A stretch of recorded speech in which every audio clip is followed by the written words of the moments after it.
And for me, I knew there was a secret. I just didn't know that I was the secret. Oh, so basically he's inbreeding whole towns. And he was my biological father.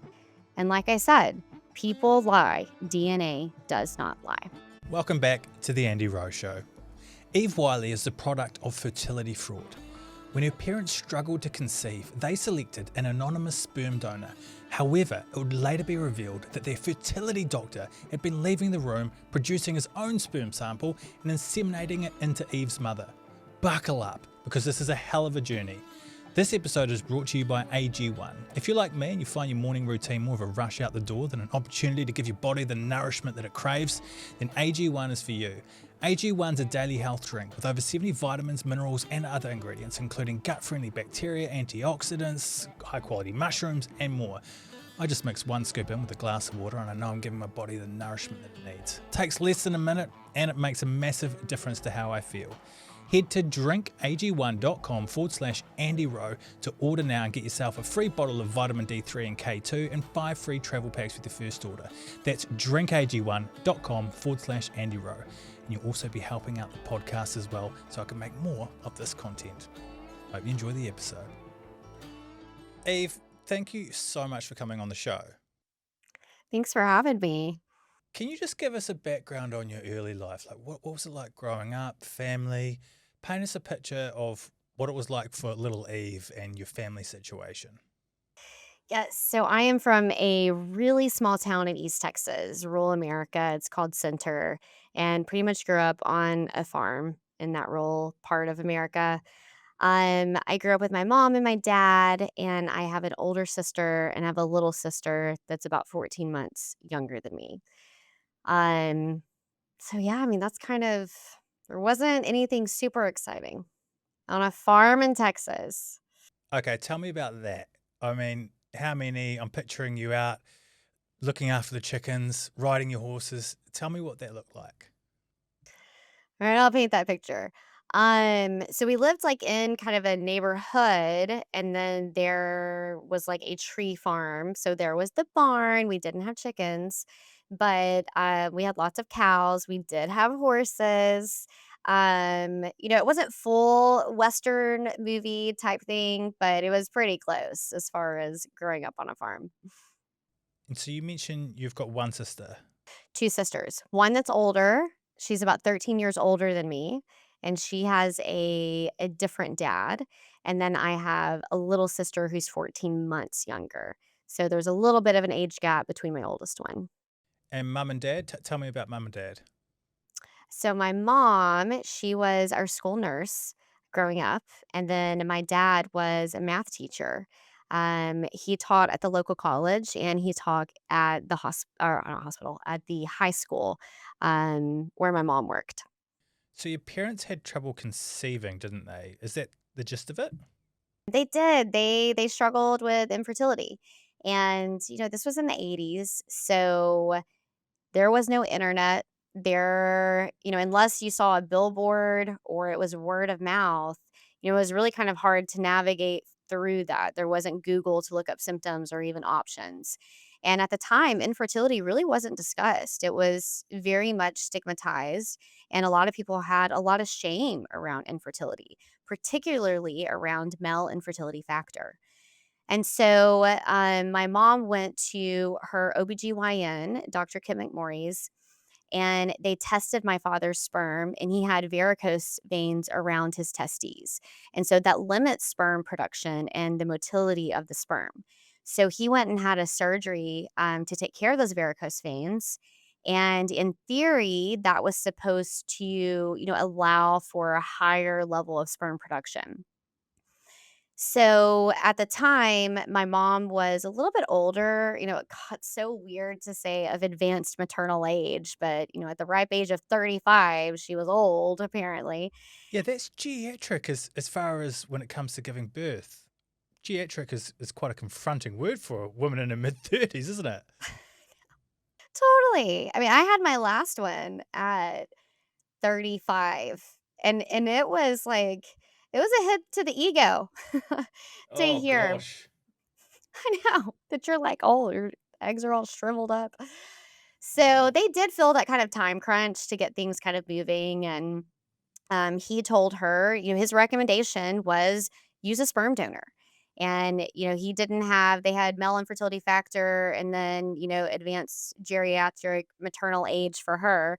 And so he handed her a sheet of paper from California Cryobank, which is a sperm bank. And at the time, it was one of the largest ones in the United States. And it had a list of all these different donors, just one line, and it had their physical characteristics, education, interest, and that was it. And so on that sheet of paper, she circled donor 106 and then wrote this one next to it. And that's what my medical notes said as well, that they started using the donor multiple times. And then finally, they conceived me and I was born. And, they were immediately pregnant again, but this time it was with my dad's biological child. So the person I feel like I have to to put names on everybody. So dad is Doug is his name, and he was the one that was married to my mom, but he was my social dad. And so they were pregnant immediately with Doug's child. So that's the reason why my little sister and I are 14 months apart. We have different genetic fathers. So Doug is your social dad who had the surgery on his varicose veins on his testicles, but he's married to your mum. So for all intents and purposes, growing up, he's what you see as dad. As dad, correct. So he passed away when I was 7 years old. And so the thinking at the time, which I totally understand, the doctor told my mom, "Don't ever tell your child that they're donor conceived." Genetic identity at the time wasn't recognized. So that was the advice that was given to them. Like, it just doesn't matter. It's fine. Like, they'll never know the difference. Well, my mom, like I said, she's a registered nurse and she was a school nurse. When my dad died, my little sister, who by the way looks is the exact opposite of me. I was like blonde hair, blue green eyes, very fair skin, and she looks like my dad. Tall, olive complexion, dark brown hair, dark brown eyes, just drastically different. With my mom being a nurse, she recognized very early on that my little sister now had all of these medical history things that were going to determine her health. She needed to have heart echoes because my dad passed away from something called cardiomyopathy. And so it changed her healthcare plan essentially. And my mom was wondering what does Eve need to worry about? Because it was very clear that, obviously I was not Doug's biological child. And so this was, like, right around the time of, like, Yahoo Messenger boards. There wasn't, like, a donor conceived, group that was formalized. Everything was still very secretive. So she was getting on Yahoo Messenger's board. She was trying to figure out, "How do I get more information for Eve?" To find her donor. The way that it was set up at the time with California Cryobank is when you turn 18 years old, you can get your medical records from the doctor, submit those to California Cryobank. They will verify the purchasing records from the doctor and the notes, and then contact the donor or attempt to contact the donor and facilitate the connection from there. And so that's kind of what she was doing. She had this huge green folder and she would print out all of her conversations and she was just trying to get more information. Now, when I was 16, now remember she was a school nurse and at my high school, I had this habit of pretty much every single day going through her email without her knowing. And I wanted to either A, delete an email that maybe a teacher had emailed her about, I don't know, if I was doing something I wasn't supposed to be doing or I got a bad grade. So I was like, running a little bit of interference to protect, those me being grounded, basically. I did that a lot, honestly. I was a good kid. Okay. I was a Yeah, good well, kid. you're not painting the best picture here, Yeah, I Eve. know, right? I was total degenerate. You were going through your mum's emails, deleting emails. Yes. And I would get all the juicy gossip on my cohorts. So I kinda like, I had all the tea. So going through that, my initial thought was, these emails weren't really like registering, talking about sperm. And remember, rural America, I just kind of thought my mom was doing something for my dad's cattle company and was buying bull sperm or whatever it was. So artificial insemination was just it wasn't in my head, it wasn't for humans. I'd only ever heard of it in the term of cattle. So, it wasn't until I saw my birth date that I was like, "Whoa, this is about me." And then I started looking further, and that is when I found out that I was donor conceived. At the time, my mom was talking with Glamour magazine, and she kept asking me to pick up Glamour magazine because I guess she was waiting for the article to come out. And so I just, like, burst in the next morning and was like, "Mom, I know Doug is not my dad." And she just kinda, like, slowly turns and just starts bawling. And I was like, "It's okay, I'm not mad." Because at the time, naive 16-year-old Eve, I was excited. I didn't understand the complications of donor conception. I was just I mean, quite frankly, I was living in a teeny tiny town, bored out of my mind. This is the most exciting thing that's ever happened to me, and I still had a dad out there. I grew up not really having anything that was familiar. I didn't look like my family. I didn't act like anyone in my family. And so it just kind of like there's this concept called the thought unknown where you always know that there is a secret. You just don't know what it is. And for me, I knew there was a secret. I just didn't know that I was the secret. So you found that out. You're 16 years old.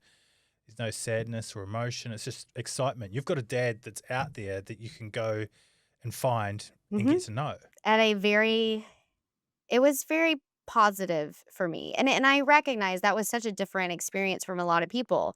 The one thing that is fundamentally different about my story is that I immediately from the start didn't have the infertile parent to protect. I didn't have to go through those questions of, "Will my dad still love me if I try and find my biological father?" And so a lot of people have trouble reconciling those 2 things, and it's really hard to, I think, cognitively shift sometimes and recognize that, we know as parents that you are allowed to love more than 2 children. But I think when the roles are reversed, it's hard to cognitively expand and say, "I'm allowed to love more than 2 parents," because that doesn't fit within our social structures. And so from the beginning, I didn't have that resistance or that roadblock to work through because I had already lost my father. And in a way, this brought a lot of validation for me. I wasn't recognizing the complications. So I didn't have those stories of people telling me that they reached out to their donor and they were rejected. Um, I didn't have those stories until much later. So went through this whole thing with my mom. And, I think that she was waiting until I was 18 to tell me, and I believe her because she had her, like, huge green folder of all of this, and that's what I did. I turned 18, I did exactly what the cryobank asked of me, and then I just waited. They were trying to get updated medical records from donor 106, and it took about a year, and then they finally found him. And it wasn't who you thought it was, or did you have to keep digging to find out who it was? It was him. His name is Steve, and we have this just beautiful kind of fairy tale story where he was thinking, I guess it was going to be for research because he was in college when he was donating. But I wrote a letter and I asked the cryobank to send him the letter when they found him. And it was basically like, "I'm not crazy. I'm financially stable. Like, I promise I'm very normal. I just have a lot of questions for you." And most of them were like, around like medical, blah, blah, blah. And then he responded back. They forwarded me that email and we kind of played this, in between the messenger. And then we finally cut the cryobank out. We were talking on the phone for hours and hours. And then he flew out to Austin. I was living in Austin at the time, and he flew to meet me, and then that's where we met, and it was open the door, immediate hug. I mean, he's just such, like, a warm, amazing person. Like, we just had this beautiful relationship, and while we were there, we ran into one of my friends from college, and just for I don't even think I was thinking really. I didn't wanna explain the whole, "Hey, this is my sperm donor" situation. So I just kind of absentmindedly introduced him as my dad, and later he was like, "Hey, I wanted to let you know, like, I'm cool if you wanna call me dad." And so I started calling him dad. We started saying, "I love you," and then when I decided to get married, he officiated my wedding. My kids call him Papa. He walked you down the aisle. My husband's dad walked me down the aisle. So what do you mean by officiated your wedding? He did, so he conducted the ceremony to actually marry us.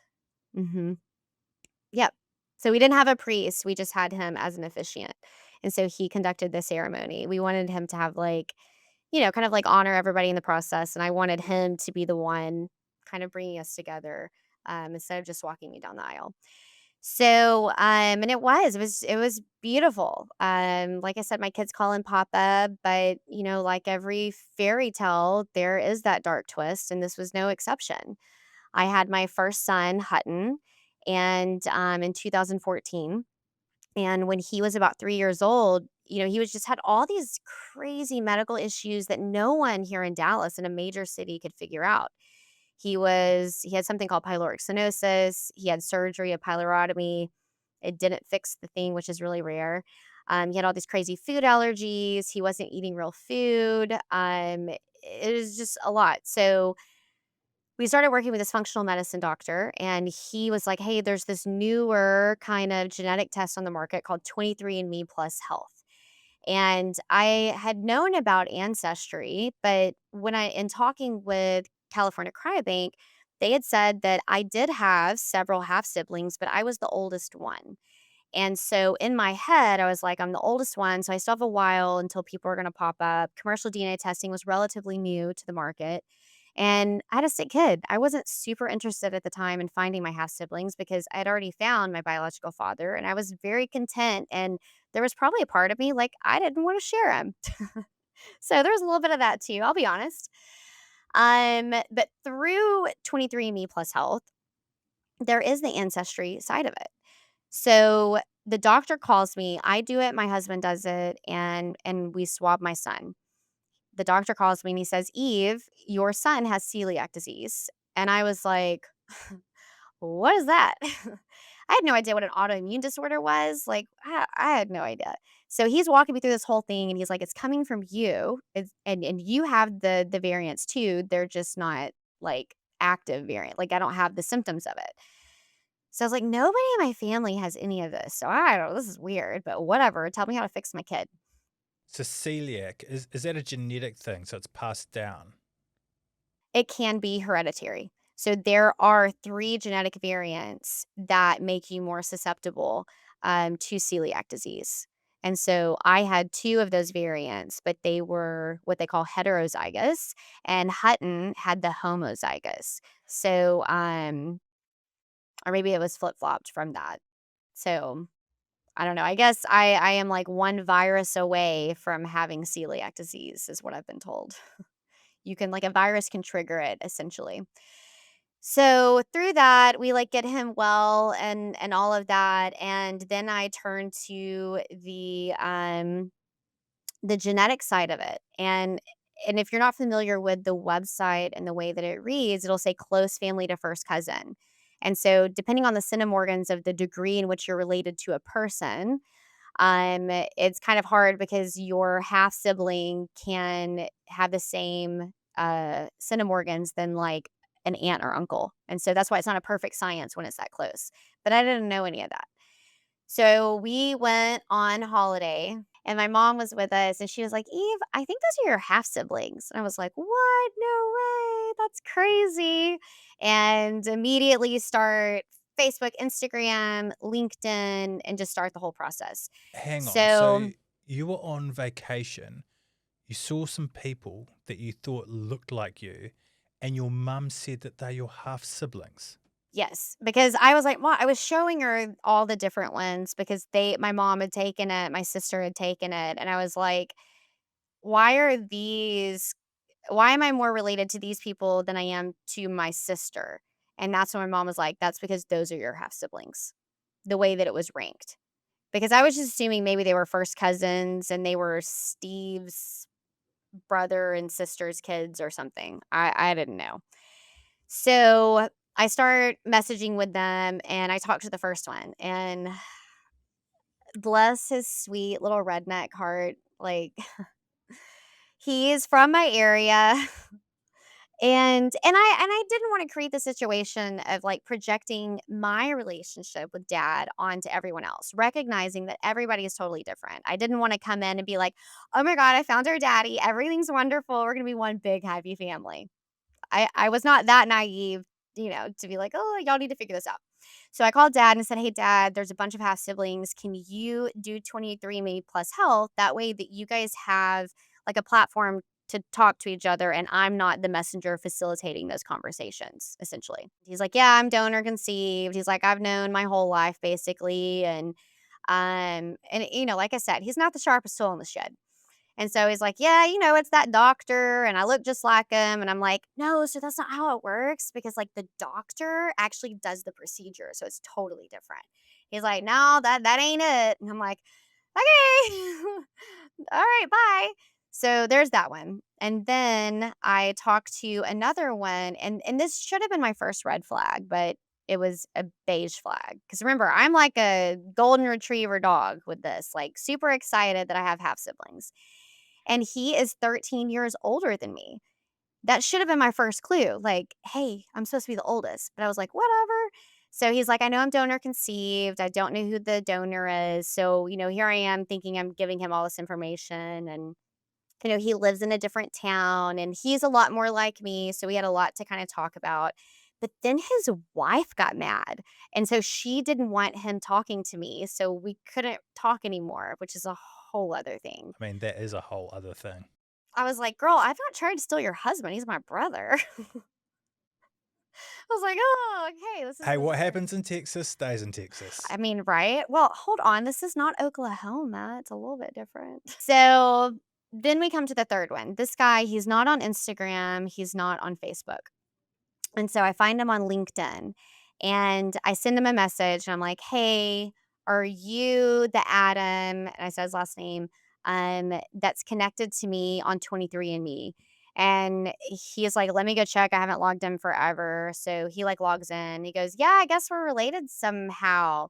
I was like, "Oh, yes, we are related. Just give me a call." And he was like, "Well, it's really late at night, so I think it'd be a little difficult to explain to my wife why I need to get out of bed to call another woman."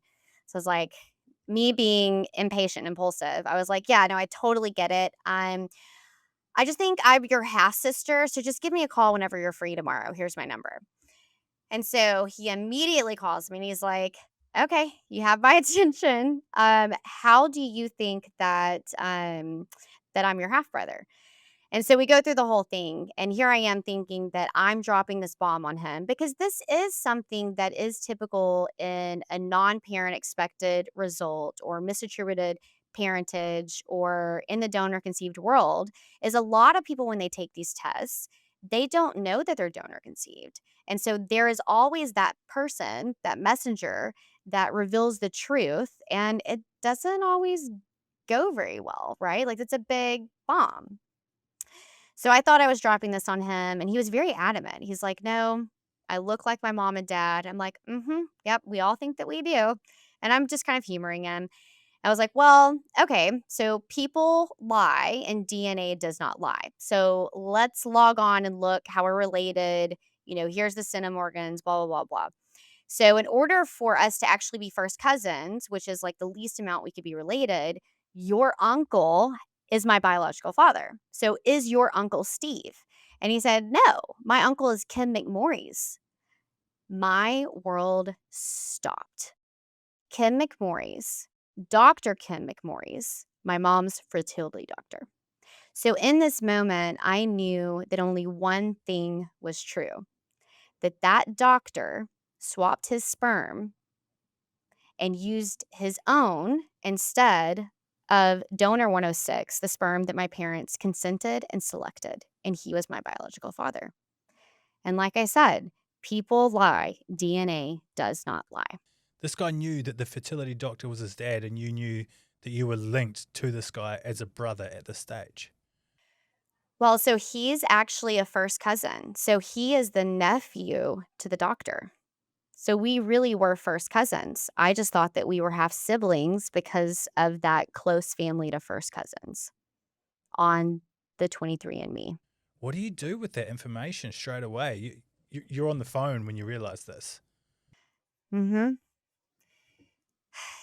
I think it was one of those moments where you kinda go we quickly got off the phone because I think that we both realized what we had uncovered in real time, and I think he was like, "I'll get you whatever health information you want," and I think he went kinda very quickly into that protective of his family, which I totally understand, and, I mean, I just remember sitting there, it was really late at night, and I was like, "I have 2 options.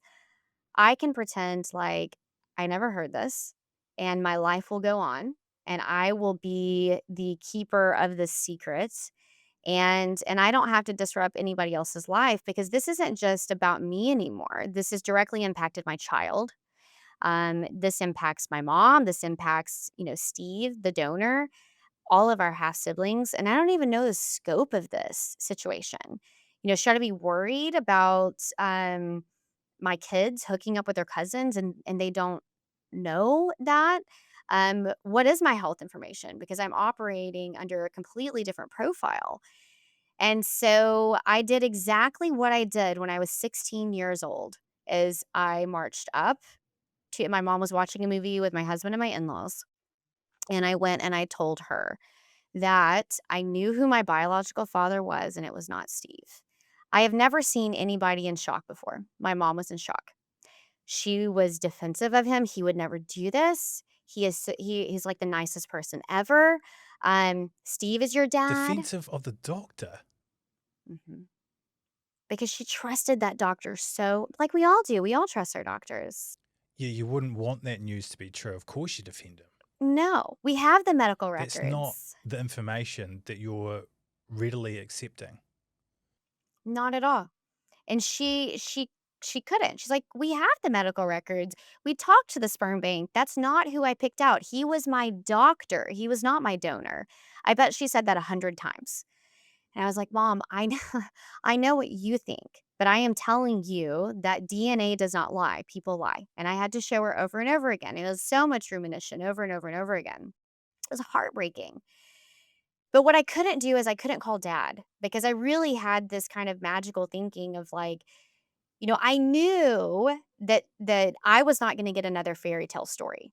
That if this man did this with this level of deception around my conception, he probably didn't do this once. He had to have done this a lot more. I knew he did it at least 4 times just because of what my results were showing. And so my next call was to my attorneys.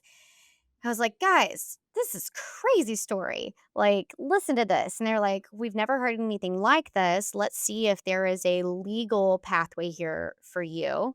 And just pause on talking to the doctor. And if you do talk to him, it needs to be in writing. So I was like, "Okay, whatever." So they called me back and they were like, so, there is nothing because of a statute of limitations issue, and because in Texas, we have something called the 10-year statute of repose. So, anything under the medical umbrella would automatically go under the 10-year statute of repose, which we have exceeded the statute of limitations for that because it's not a discovery rule. It's not 10 years from when you find out, it's 10 years from when the act happened. And so at this time, I was, like, way too old for So that. if it's after 10 years, you can't be prosecuted. There is not a civil cause of action. There is not a criminal cause of action. There is nothing because quite simply, it's not a crime. We don't have anything in our laws that said this. And so then I was furious that, this level of violation could exist. This level of manipulation could happen. And then at the same time, here I am at 30 years old. Who the hell am I? I'm starting over again for the 3rd time in my life. Who am I? And so there was that identity crisis, and there wasn't really I felt like I was on an island. I didn't know what my options were, and I was infuriated by the fact that, like, I knew that there was a social injustice, but it's just one of these things where morality and legality do not align. They're misaligned. And so that's when I was like, "All right, well, fuck it. If it's not a crime, I'm gonna make it one." And so that's exactly what I did. The very next year, we were in session in Texas, and so I marched. To be clear, I'm a therapist. I know nothing about the legal world. Well, I mean, I do now, honorary degree. But at the time when I was, taking my government classes, I was more concerned about the top 10 friends in my MySpace than I was in actually listening. So I had no idea what I was doing. But I marched to the Capitol once a week and I told my story to whoever would listen. And there wasn't case law to go by. There were not any things of model legislation. So we kind of just had to pull it. There was a law in California that could maybe fit fertility fraud, but not exactly. So we had to start from scratch. And so we only did a criminal cause of action and making it a sexual assault. And the way that I would explain it to people, and we've pulled away from this model as a sexual assault, but this is just where we started. In the 80s, when you had there were no there was like a bag phone maybe, but you didn't have cell phones. And you're in rural America, her doctor was 35, 40 miles from the office. And so if you get a flat tire and you have sperm that you're gonna thaw out, like, you wouldn't risk that. So you wanted to wait till they would come in. So she would come into the office, she would go into the examination room, and the doctor would prep her cervix, which required digital penetration. So he would digitally penetrate her, he would prep her cervix, go into the next room, masturbate to procure the sample, and then come back in under a state of arousal and insert his semen inside of his patient without their knowledge or consent. And so at what point are you no longer operating under a state of arousal? And I would talk about, like, we can pull in, if you think of it as a Venn diagram of other case laws or other like psychological profiles of this. Most men who rape women, it's not necessarily they're not getting the sexual satisfaction or completion from the actual act of sex. It's the dominance over it. And so that's what we really kind of talked about is this did feel like a medical sexual assault in the absence of informed consent or assent. You cannot consent to a procedure if you do not have all the information. Because if my mother would have known that the doctor was going in the next room and masturbating to inseminate her with his own semen, it would have changed her choice. So therefore, it is not informed consent.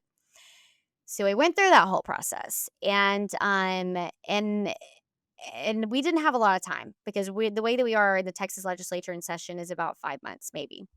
And so at the time, I was also confronting the doctor with letters, and he lied to me. He was gaslighting me. He told me that it was a pleasure to deliver them a baby girl, and it seems like, I inherited some of his genetics, and that his artificial insemination program was only 5 pregnancies with 3 successful births. And I knew that was a lie because I had connected to 4. Yeah, this is so twisted on so many levels. And I guess this is why it makes such an interesting story to people. Just the fact that a doctor can have a patient in his room and then go into the next room, masturbate, produce a sample, and then deliver it into a patient who's in there. I mean, your mum's initial reaction says it all. She had so much trust in this guy, and So much trust.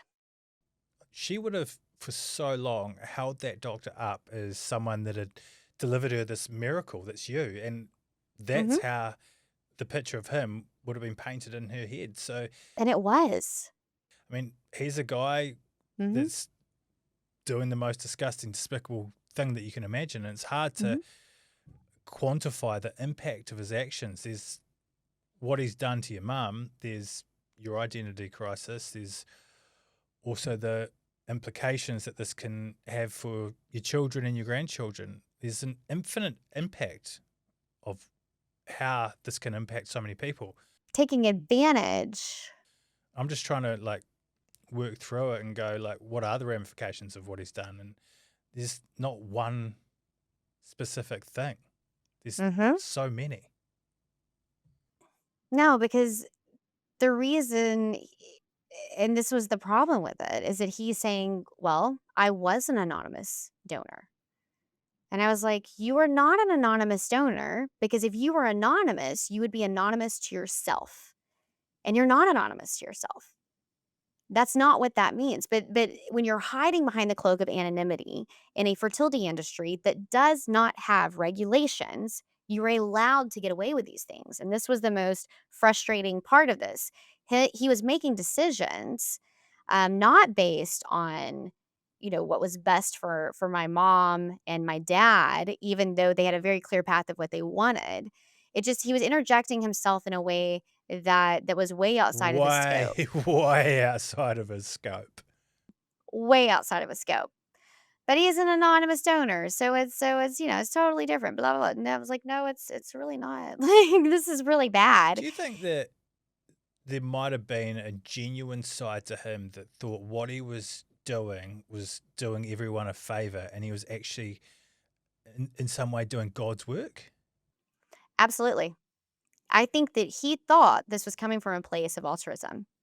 And I don't believe that, because what I do believe is that a lot of these doctors, I think that they do have a God complex. Whenever God fails, whenever God can't give you a child, I can give you a child. And I think that that is kind of this like really creepy element of it, because if there was really nothing wrong with what he did, then why wasn't he just upfront with it? Like, hey, none of this stuff's working. Let's use my sperm. And like, it's fine. Like, we don't have to talk about it, but like, it's the informed consent is the thing that drives me crazy. It's the deception around the conception. And I think that the hardest thing for a lot of our moms in fertility fraud is that they hear things like, and I know I hear this all the time, you should just be grateful to be alive. Or you wouldn't be here if it weren't for what he did, or what my mom would hear all the time. Like, but would you rather not have your daughter? Would you rather it be someone else? And I think it's so quick to jump to this, kind of toxic positivity type part of it. And so I constantly feel like I'm having to say, no one is talking about being grateful to be alive. I'm so grateful to be alive. I call that conception gratitude. And you want to know what really pisses me off is when it gets shoved down my throat. I don't like conception gratitude shoved down my throat. Um, and no one is talking about, my mom being grateful for me to be her daughter. We are talking about the deception around the conception. And it's really hard to get people to isolate to that one thing without immediately jumping to the end result. Because those are two completely different topics to talk about. So he kind of went on the same thing, like, he was an anonymous donor, and I should just be grateful to be alive. And then he gave me this like brag sheet of my other half siblings. So he has 3 children, and we call those his social children, because socially those are the children that he had with his wife. His fertility fraud ones are his illegitimate children. So when he was sending me medical records and like information, it was like, "Oh, we're all healthy. They just won this Ironman and they just did this, this, this." And I'm like, "Okay, well, you forgot the fact that one of my brothers and one of your sons had a brain tumor." I remember that because I grew up with these people. And I know that you had melanoma because I talked to your nurse and she shared that with me. So you just kind of conveniently forgot to tell me that stuff. So I knew that I couldn't trust him at all. And then I did tell him. I mean, every letter was I was confronting him, poking a hole in a story. And then I said, "You know what? I'm changing the law. And if you're really serious about this, you and I have an opportunity to come together and to level the playing field here to where I am not gatekeeping your secret because I don't feel comfortable doing that. I need to know the scope of this. And you've already lied to me. So how about we do this together?"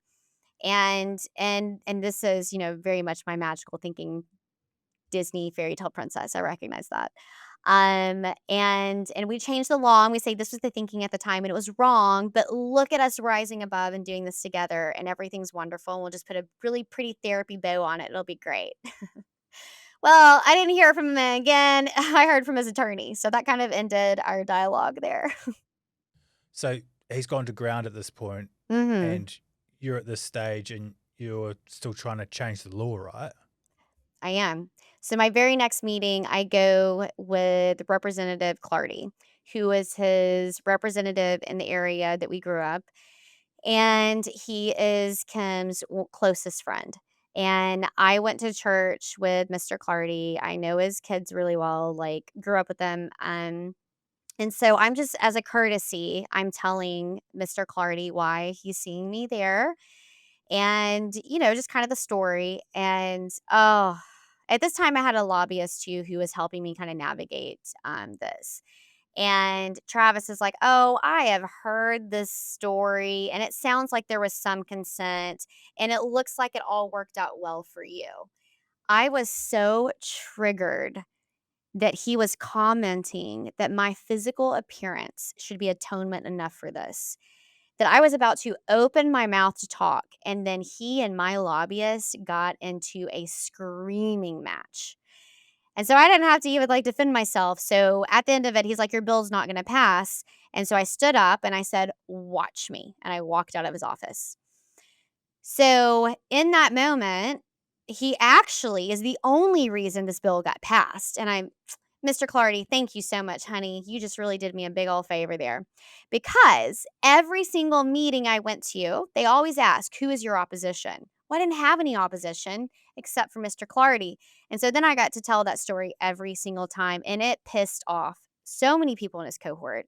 So by the end of this, I had over 50 authors, over half of the House of Representatives signed on to support my bill. And he is the only reason that it was able to get that much attention.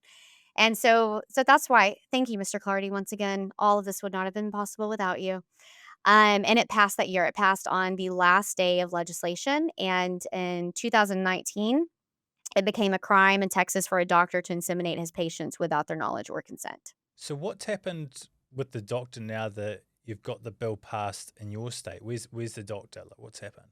Oh, man, that's a juicy saga, too. So I didn't file a medical board complaint. He was still practicing. But one of my sisters that did a test and came up, she filed a complaint and it took about 4 years. He officially lost his license last August 24. This happened. It, I discovered it in 2018 and it was in the media in 2019. So it took that long. So what happened was with the district attorney's office and the attorney general's office, once that medical board complaint was filed, he filed a restraining order against the medical board. So they couldn't serve him any, like suspension or anything like that. And then he worked with the attorney general. He filed a lawsuit against the medical board as well. And so in that first lawsuit, they agreed that they would not discuss the details of the case. They would only discuss who had jurisdiction and if this falls under standard level of care, which carries a 7-year statute of limitations, or if this falls under unethical conduct and behavior, which does not carry a statute of limitations. If it fell under standard level of care, which to me is comical. It's standard level of care to inseminate your patients with your own sperm without your knowledge or consent. Like, what? But because there was nothing written to say that it wasn't, then it could be argued that maybe it was. And we just said no because there's nothing saying that you can't do that. So this went on forever. He would go to one part of the courts and he would lose and he would appeal it. And it kept going up, up, up, up, up to the Texas Supreme Court. And then they finally made an agreement to where the jurisdiction was awarded to the medical board. And so the medical board said, "We're having a hearing. You can either voluntarily surrender your license or we will be revoking it." And so he signed something saying that he does not admit to the facts of the case, but he will voluntarily surrender his license. And that's what he did. So, really, it was just a forced early retirement. And he was able to practice for years and years after this was public information. You mentioned before how so many people have reached out to you and you're helping them now. How Mhm. many people have reached out to you around this particular doctor? Oh, around the doctor, see, I think there's 17 of us now that we know of. So 17 that you know of that have been victims of fertility fraud with this doctor doing the same thing. Yes, that's including his social children. So there's 17 of us. Several of them have pulled their information off. They're like, "I don't want to be a part of this." But it's so interesting in our sibling pod because it's split by gender. The women, for the most part, are horrified by this. And a lot of them, one, two, three, four, at least four of them, maybe five, were his patients and or he delivered their children. So there's 4 or 5 of them that have been victims of fertility Yeah, fraud that are his children, and then he's then helped those children get pregnant again or help them deliver their children. help them deliver their children or be their gynecologist. So pelvic exams, breast exams, pap smears, all of those things. So he also became their doctor. And so I think that that's a whole other layer to this too is wow, so my biological father has had his hands inside of me, delivered my baby, or has given me breast exams, and they had no idea. And he would have known, right? Like, he would have known that this was his biological child. Mhm. I don't know how he wouldn't have. The one thing about the genetics, you know, I'm the outlier on this. I'm not short. I'm 5'7" for a woman, I feel like that's relatively tall. All of my siblings are over 6 feet. All the girls are over 6 feet. They're between 6 and 6'2". All the boys are all the way up to 6'7". So one of the defining features is very, very tall. And so I feel like that's kind of a first clue. Now, whether he had a little black book or not, I kind of feel like he had to have known. He just didn't know he would get caught. And so, but those experiences with the women obviously are like, this is fucked up. But the men, it's a lot. There are several. There's like four of them of our brothers. They're fine with this. And I try really hard not to project my own experience, except I kind of got to draw a line here and being like, if you think that a man violating women in this capacity is okay, not trying to project, but what the fuck? So I don't really have any interest in being super close to them if that's how they view women.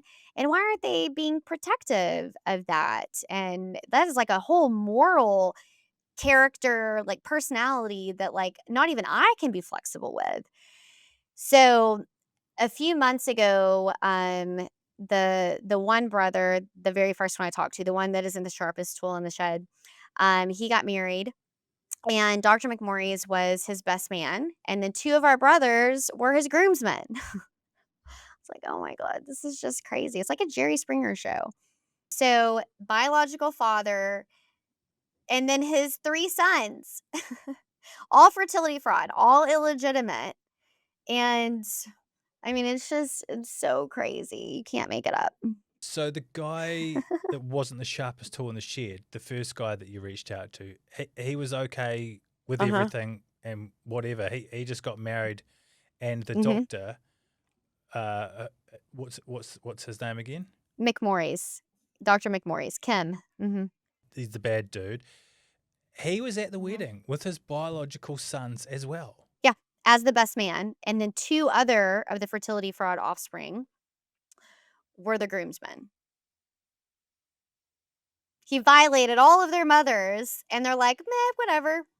I was like, "All of you guys have major daddy issues, like, what the fuck?" That is, This is what I'm dealing with, Andy.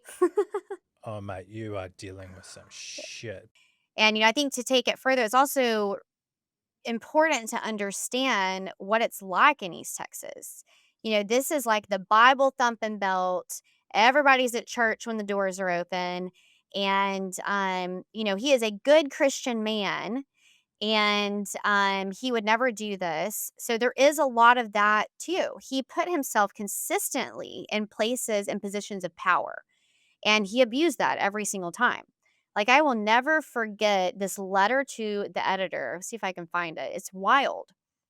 Where most people, because of their relationship with Dr. McMorris and how he served them as their doctor, delivering their babies, blah blah blah blah, or was a church member with him, they were on his side. I was the evil one. I was, doing he was doing the Lord's work and I was doing the devil's work.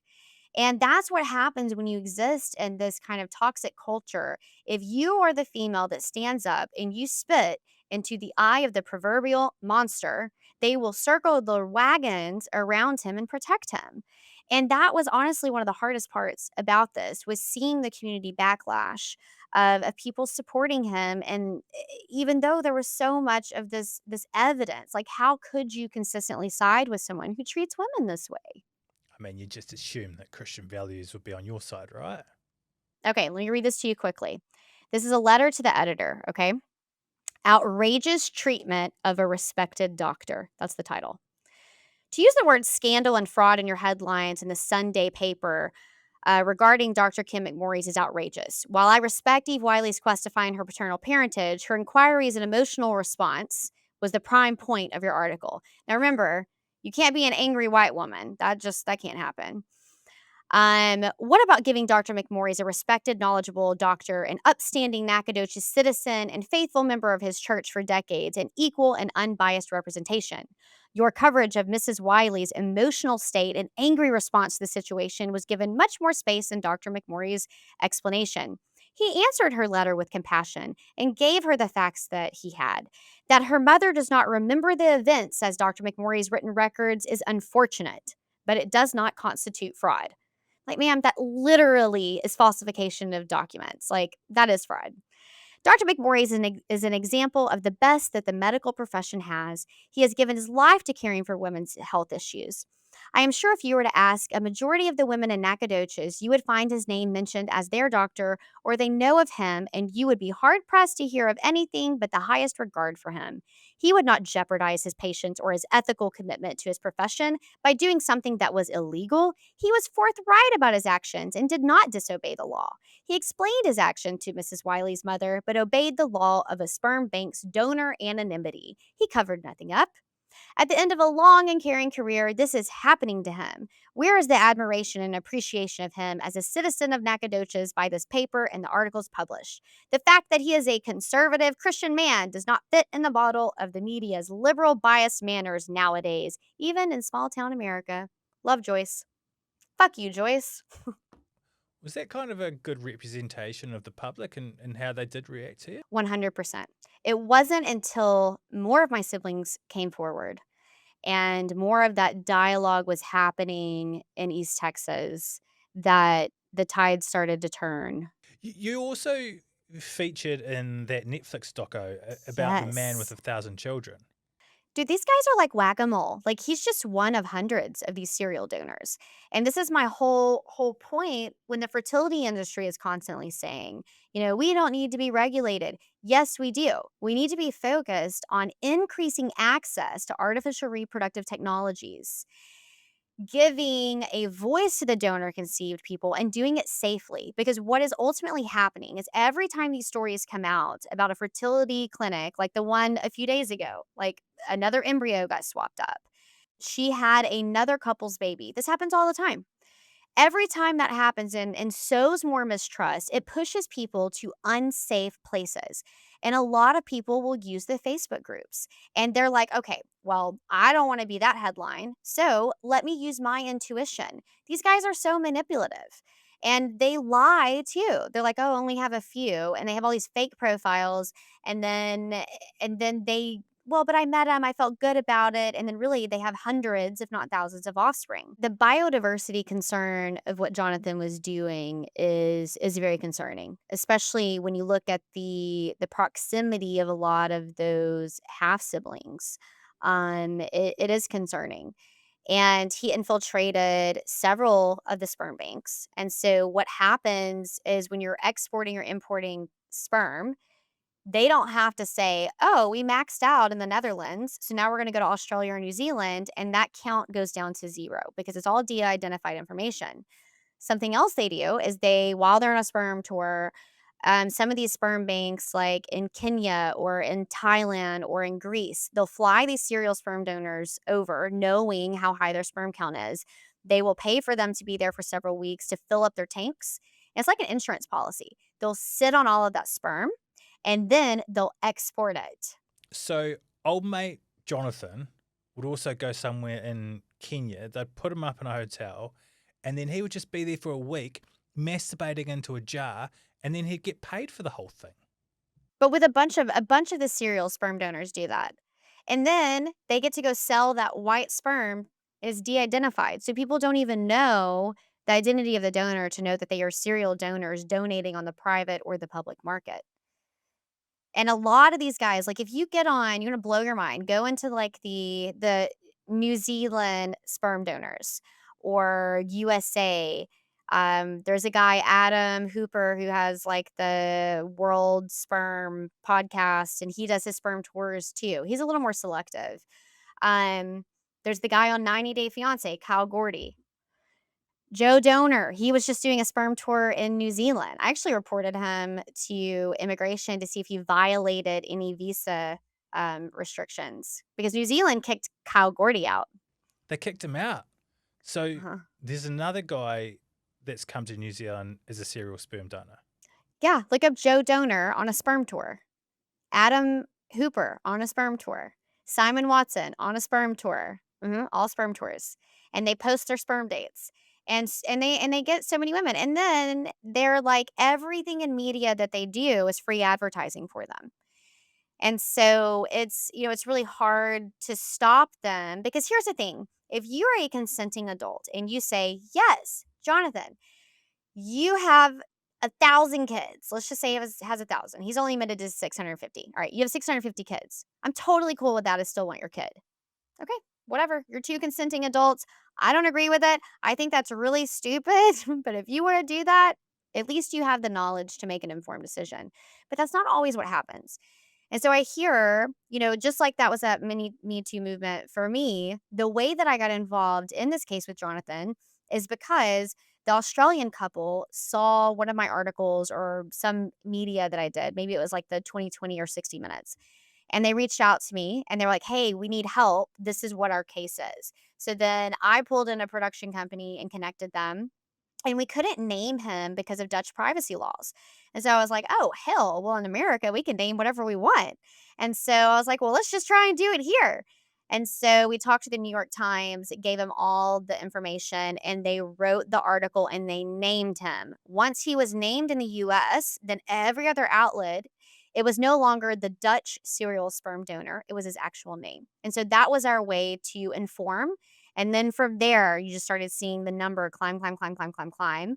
And then the filming process was several years. And because it was constantly evolving, then we had the case in the Netherlands. It was the first time that male autonomy, bodily autonomy, had ever been restricted. And what's so funny about this is that people were furious. I mean, they just were beside themselves. You cannot take a man's bodily autonomy away. And I'm over here like, whoa, whoa, whoa, what have you been doing to women? And so it's really funny to see that kind of role reversal there. But yeah, that and then everything else you've seen in the documentary. But it's a problem. And until we get all of the countries talking and we really safeguard, like there's no way we're going to be able to keep these serial donors because also there are a lot of them that are very predatory. They only want to have sex. They don't necessarily want to get someone pregnant. That's just kind of like the Trojan horse essentially they're using. You're going to be that person there, aren't you? Like, if someone in Kenya needs your help, you're going to help them. They're going to reach out to you, and that's kind of you. That's your purpose now, isn't it? Purpose and it's personal. I think it's personal, and I feel like I've developed a skill set over time to be helpful in some capacity, and I think that that is important to me. The most recent one is the article that came out about a week ago of these guys that were basically like human trafficking with women, but they were harvesting their eggs. So they were having these women and then just basically being like, "You're just going to donate your eggs over and over again against your will." And so what happens to those trafficked eggs? They get exported. And what is that story gonna be like in 20 or 30 years whenever someone like me puts together that their mom was held against their will, and her eggs were taken against her will and sold, and she was Where's trafficked. that happening? That's happening all over, mainly in Ukraine right now because that went from the surrogacy, before the war, that was the surrogacy piece of it. That's happening in Thailand. That's happening in all of these kind of developing countries with this. It's just a new form of human trafficking. And There are no laws on that are written that I know of. Like, that's even more groundwork that needs to be done because it's just a new way that people are finding to be just awful and, and exploiting these women. So, I'll have to send you that article. It's a fascinating article. It's the first time that we've seen it's always been suspected out of the Ukraine, but it's finally being, put together. Usually, it's found on the dark web, unfortunately. Where can people go if someone's listening to this and they were conceived by a donor and they want to check or they suspect that they're a victim potentially of fertility fraud? Where would people go? Like, what advice would you give them? Do the commercial DNA testing, whatever's available in your country. I think that the databases are so large now that it will give you some connection as far as, finding your biological parent. Um, I'm very easy to find on Instagram, or my website is just evewiley.com. There are other Facebook groups called DN Angels. It looks like DNA, but there's not two A's. They are genetic genealogists. So, say if you don't know how to find out who you like, whether you're adopted or you found out your donor conceived, they can help triangulate those matches for you. Um, yeah, it really just kinda depends on the country that you're in, but everything is so connected now that, you know, one of those avenues will get you somewhere helpful. And what advice would you give someone who's struggling to conceive right now? Oh, man. I hate to create more work for you while you're at your absolute most vulnerable stage, but ask the questions. If you are going into a clinic, well, first of all, make sure your doctor's female. That'll solve a lot of this. Oh, that is a If you have a life female hack. doctor. Great life hack. That is the easiest way to do this, but if that's unavoidable, it's just all the things you need to ask. How do you store the sperm if you're using a donor? Or if your husband goes in and it's artificial insemination with your husband, how many people are handling the sperm? Is it just one person or is it 10 people? There are so many, those basic administrative questions are so important because it's all in-house protocol. So if you want to write with a pencil on a sperm vial, you can. Or do you have the technology like tomorrow that has a QR code and it's very like clearly labeled? Like what are the protocols and the procedures of the office and the doctor that you are using? And I think that if they say I don't know, then that's a red flag. If they are defensive, that's a red flag because you are entitled to know all of that. How are you making sure that the genetic material that I have consented to and selected is actually reaching to me and not something else? That's the most important question. That's a great way to finish it off. Eve, thank you so much for coming on the show. Thank you so much for having me. How can people find out more about you? How can they find you on social media and reach out if they need you? So I have my website is evewiley.com, and then easiest way is Instagram, which is Eve A. Wiley. Thanks very much, Eve, and thank you for watching or listening to this episode. If you know someone that you think would be a great guest for the podcast, flick us a message on social media. We'd love to hear from you, and we're always keen to chat to new people. Hope you enjoyed the episode.